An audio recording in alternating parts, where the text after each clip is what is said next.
पिछले अध्याय में हम लोगों ने गति के प्रथम नियम के बारे में जाना है।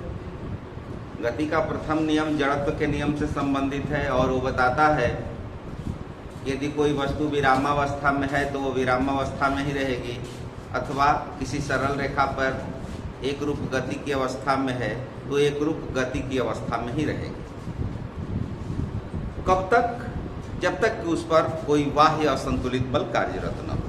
तो गति का पहला नियम ये बताता है कि जब कोई असंतुलित बाह्य बल किसी वस्तु पर काम करता है तो उसके वेग में परिवर्तन होता है, उसके वेग में परिवर्तन होता है, और जहां वेग में परिवर्तन होता है तो वस्तु में त्वरण उत्पन्न होता है।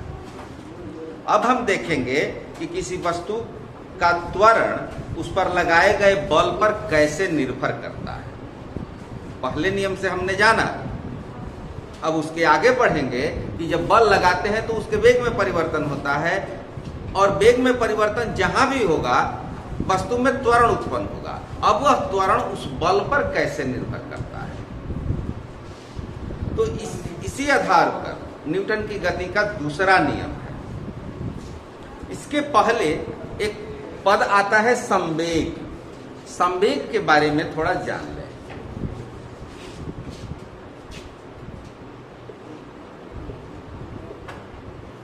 अंग्रेजी में इसको मोमेंटम कहते हैं।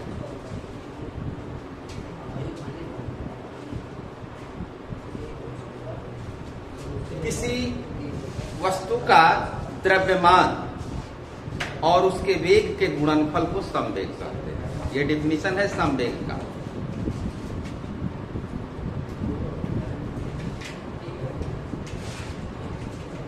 किसी वस्तु के द्रव्यमान एवं उसके वेग के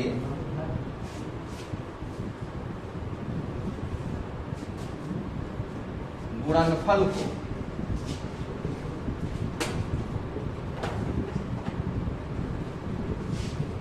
संवेग कहते हैं।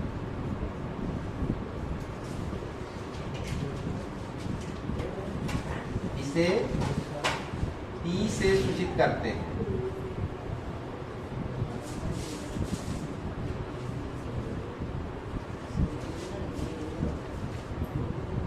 संवेग सदिश राशि है, वेक्टर क्वांटिटी है।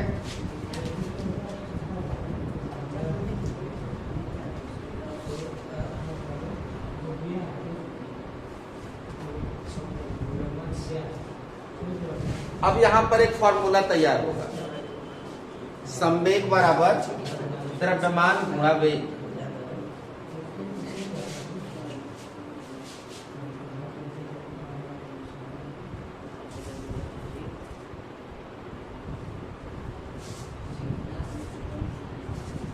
संवेग का संकेत हो गया P, द्रव्यमान का M और वेग का T। अब संवेग का मात्रक कैसे निकलेगा?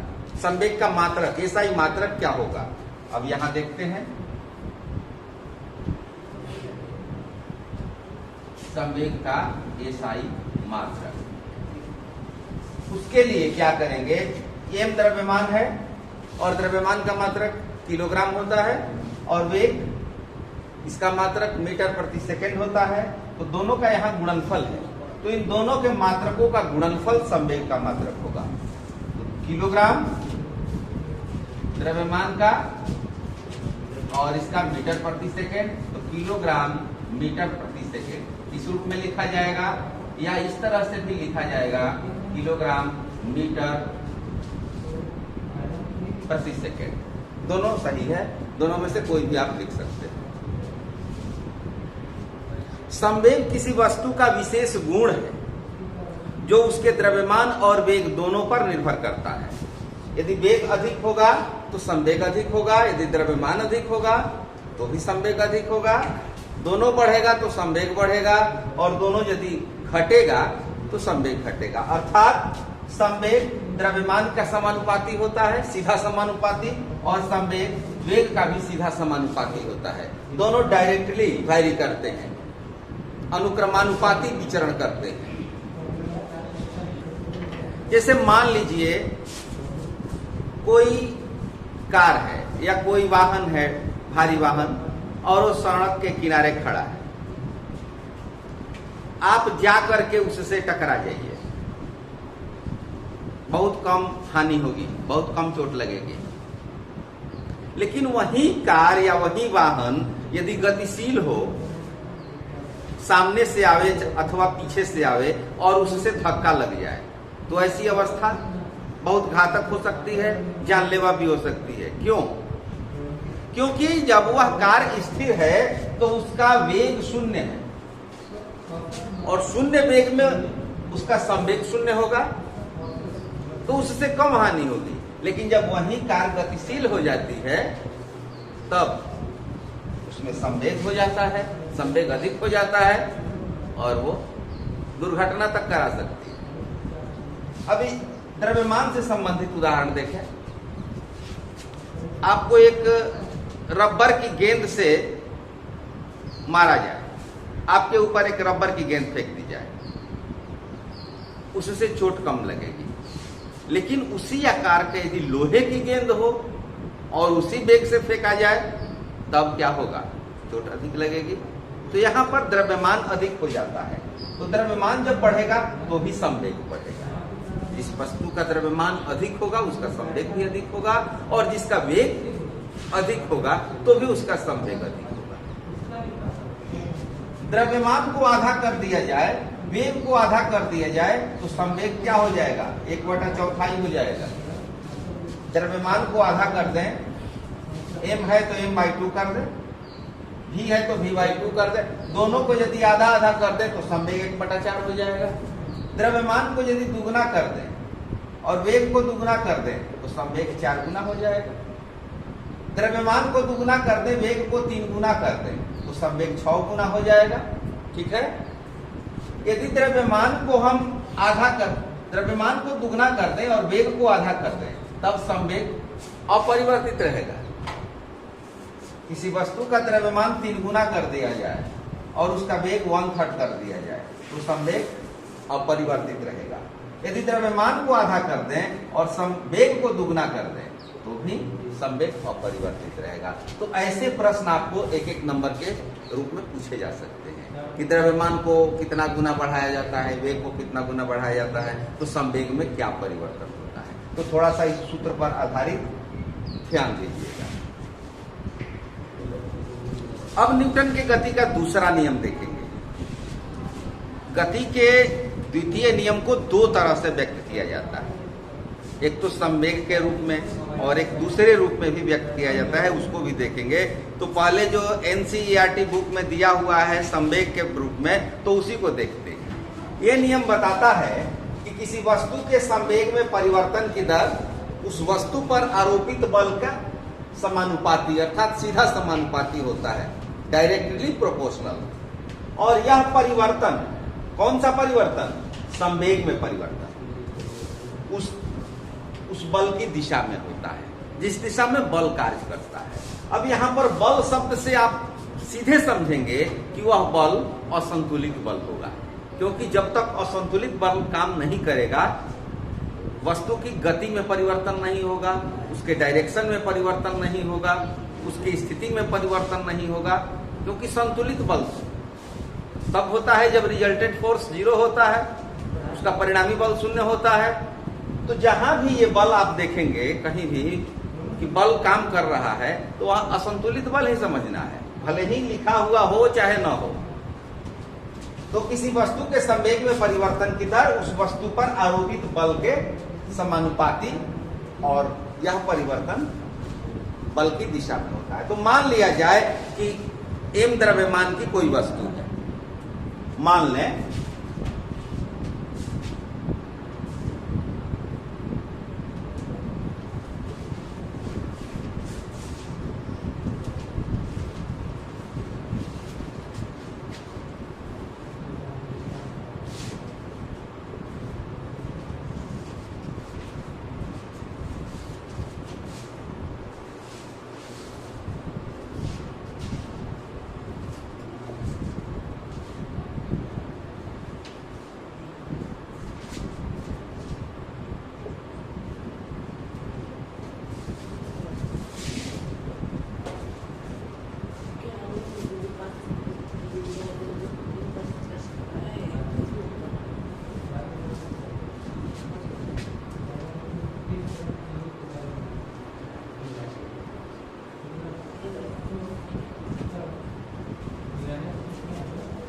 मान लिया कि m द्रव्यमान की कोई वस्तु है और उसका प्रारंभिक वेग u है। u मीटर प्रति सेकंड के प्रारंभिक वेग से किसी सरल रेखीय पथ पर गतिशील है। उसका प्रारंभिक वेग u है और उसका द्रव्यमान m है। कुछ समय चलने के बाद, जैसे मान लें कि 30 सेकंड चलने के बाद, 30 सेकंड पश्चात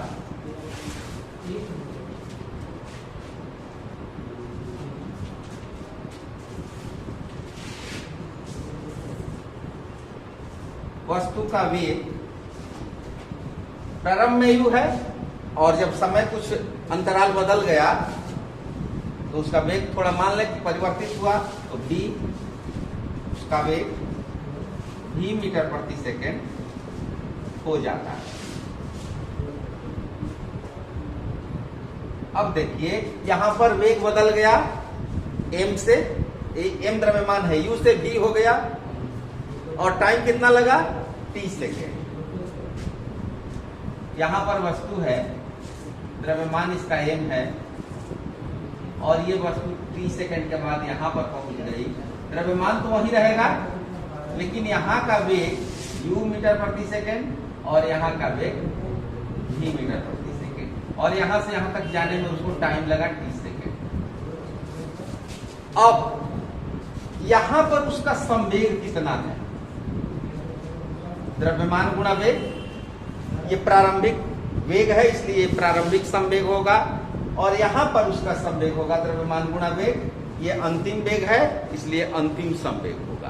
तो प्रारंभिक संवेग को हम P1 मान लें और अंतिम संवेग को P2 मान लें।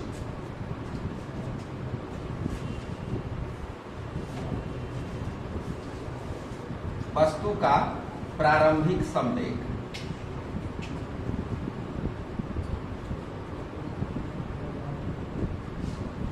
P1 mu, संवेग का परिभाषा अभी आपने देखा है, द्रव्यमान गुणा वेग, और वस्तु का अंतिम संवेग P2 m इंटू v। पहले संवेग mu है और उसके बाद संवेग हो गया mv, तो दोनों में परिवर्तन हुआ। ये परिवर्तन कितने समय में हुआ, t समय में, 30 सेकेंड में संवेग में परिवर्तन।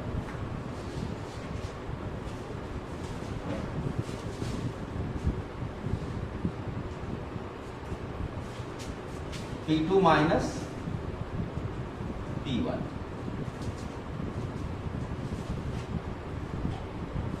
एक चीज और, जब ये वस्तु गतिशील है तो उस पर कोई बल काम करता है,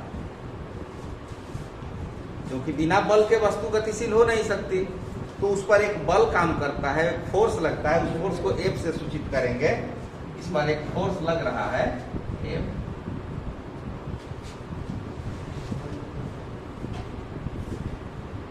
यहीं पर लिख देते हैं,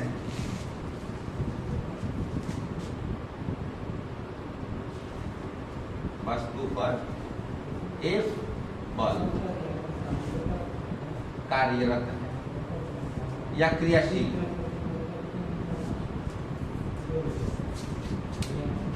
अब ये संवेग में परिवर्तन हुआ कितने t सेकेंड में, और जहां पर भी दर की चर्चा होती है, पिछले क्लास में भी मैंने बताया है, पिछले लेसन में भी, कि दर जहां पर निकालना हो टाइम से भाग दे देते हैं। तो 30 सेकेंड में परिवर्तन, इसलिए इकाई सेकेंड में, 1 सेकेंड में परिवर्तन, 1 सेकेंड में संवेग में परिवर्तन क्या होगा, P2 minus P1 by T। एक चीज देख लें, जो यहां पर हमने लिखा है कि वस्तु पर F बल कार्यरत है, ये चीज यहां न लिख करके आप यहां लिखें 30 सेकेंड के पहले कि वस्तु पर F बल लगाने से 30 सेकेंड के पश्चात वस्तु का वेग v मीटर प्रति सेकेंड हो जाता है। इस प्रकार संवेग में परिवर्तन की दर हमने देखा 1 सेकेंड में कितना परिवर्तन होता है, समानुपाती होता है किसका, T2 माइनस T1 आया है ना, P2 minus P1 by T, यही ना आया है। इकाई सेकंड में 1 सेकंड में परिवर्तन।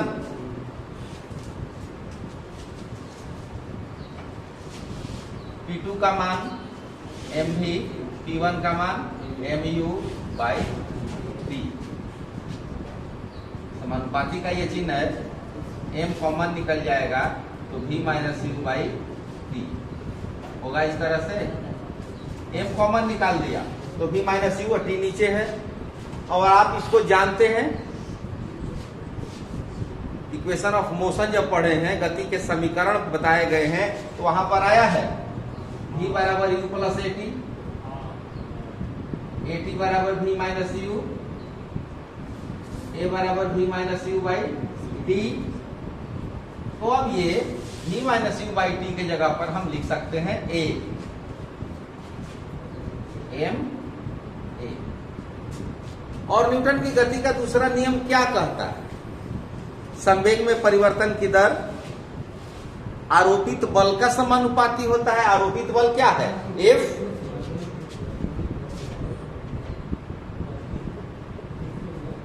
न्यूटन के गति के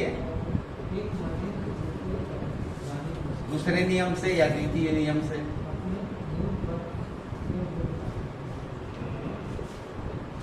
आरोपित बल समानुपाती संवेग में परिवर्तन की दर।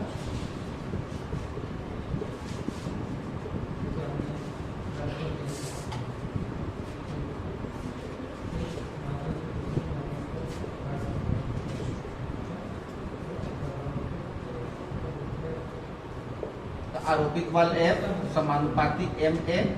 और समानुपाती का चिन्ह जब हटाया जाता है, बराबर का चिन्ह लिखते हैं, तो एक कांस्टेंट, एक नियतांक लिख दिया जाता है, F बराबर a इंटू ma।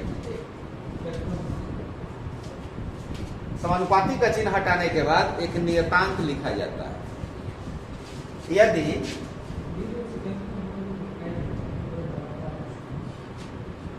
m का मान 1 हो, 1 किलोग्राम की वस्तु हो, उस पर F बराबर 1 न्यूटन का बल लगाया जाए,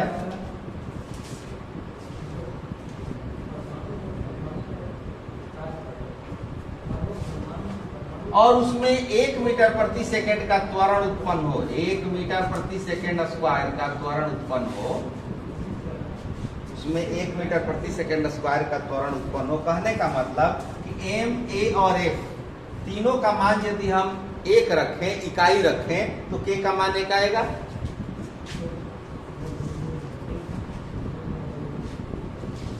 इकाई के लिए 1 न्यूटन का बल, 1 किलोग्राम द्रव्यमान, 1 मीटर प्रति सेकंड स्क्वायर का एक्सीलरेशन, तब k का मान 1 हो जाएगा, कांस्टेंट 1 हो जाएगा। k बराबर 1 यदि रख दिया जाए, तब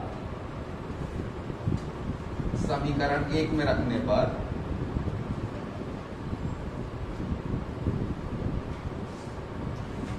F बराबर m इंटू a, यह फॉर्मूला मिला, F बराबर m इंटू a, अर्थात बल बराबर द्रव्यमान गुणा त्वरण।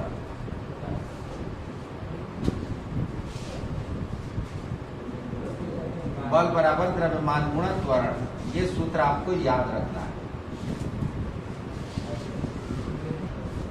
अब यहां पर इस सूत्र के आधार पर हम बल का मात्रक देखेंगे। बल का मात्रक, SI मात्रक, m का मात्रक क्या होता है? यहां सूत्र देखिए, F बराबर m है। m का मात्रक क्या होता है? किलोग्राम, और a का मात्रक मीटर प्रति सेकंड स्क्वायर। तो F का मात्रक हो जाएगा किलोग्राम इंटू मीटर प्रति सेकंड स्क्वायर। ये बल का मात्रक है। SI मात्रक, बल का SI मात्रक किलोग्राम मीटर प्रति सेकंड स्क्वायर। साथ ही साथ एक और मात्रक है न्यूटन।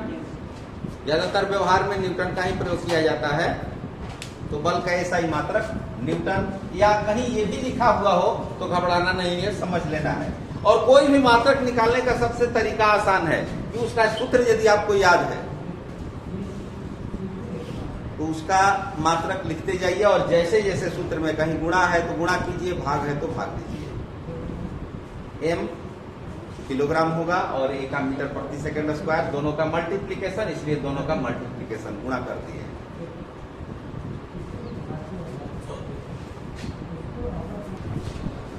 F बराबर ma हमने पा लिया और इस आधार पर न्यूटन के गति का नियम दूसरे शब्दों में भी व्यक्त किया जाता है। किसी किसी पुस्तक में आप देखेंगे लिखा हुआ मिलेगा, किसी असंतुलित बल द्वारा किसी वस्तु में उत्पन्न किया गया त्वरण उस पर आरोपित बल के सीधा समानुपाती होता है और उस वस्तु के द्रव्यमान का व्युत्क्रमानुपाती होता है। त्वरण की दिशा बल की दिशा में होती है। किसी असंतुलित बल द्वारा किसी वस्तु में उत्पन्न किया गया त्वरण, यहां पर ध्यान देना है, त्वरण कब उत्पन्न होगा? जब वेग में परिवर्तन होगा, और वेग में परिवर्तन होने के लिए उसका कुछ प्रारंभिक वेग होगा, कुछ अंतिम वेग होगा। उस वस्तु पर आरोपित बल F और उस वस्तु का द्रव्यमान, तो ये हुआ m, ये है A और बल हुआ F। तो उत्पन्न किया गया त्वरण बल का सीधा समानुपाती।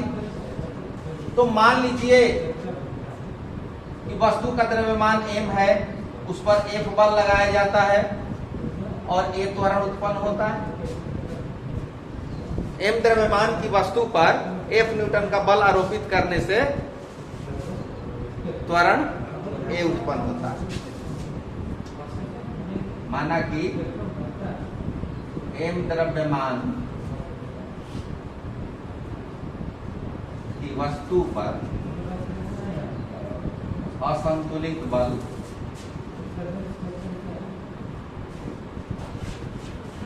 F आरोपित करने से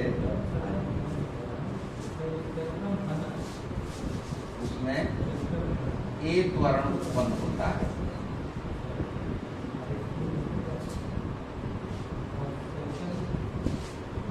अब गति का नियम क्या बताता है कि जो त्वरण उत्पन्न होता है यह त्वरण बल का सीधा समानुपाती, A directly proportional to F, बल का सीधा समानुपाती। इसके बाद लिखेंगे यहां से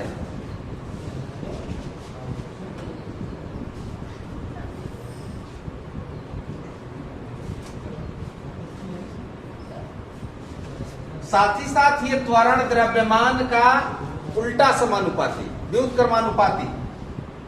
उल्टा समानुपाती के लिए 1/m लिखेंगे, व्युत्क्रमानुपाती। अब इन दोनों को यदि कंबाइंड रूप से मिलाया जाए तब क्या होगा? समीकरण 1 और 2 से A समानुपाती F/m, और जैसा कि पहले हमने बताया कि समानुपाती का चिन्ह हटाते हैं तो कांस्टेंट लगा देते हैं।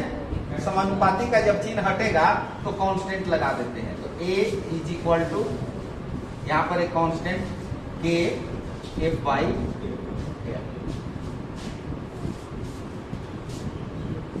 A और ये समानुपाती हट गया, बराबर का चिन्ह लिख दिया, कांस्टेंट हो गया K, जहां K नियतांक है।